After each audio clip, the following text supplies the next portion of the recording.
To prepare for taking quizzes on Canvas from now on, I'm sending you this link.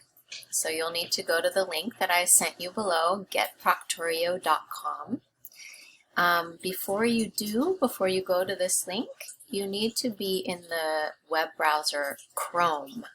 So it looks like this, but it's green, red, yellow, and blue, right? Like this. You see it?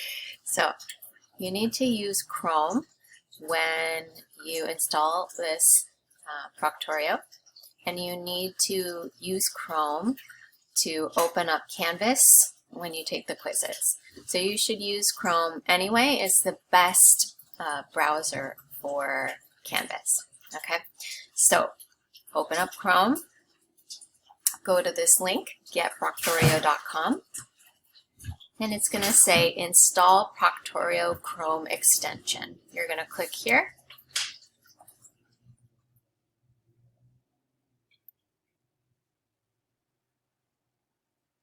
It's going to say add to Chrome, and you click on it. If this pops up, sometimes it will, sometimes it won't. Then you're going to click right here, add extension.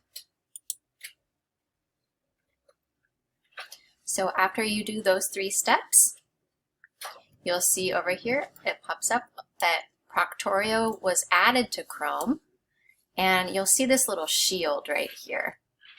That means that Proctorio was added to your web browser, and then you'll be ready to take your quiz on Wednesday. All right, good luck.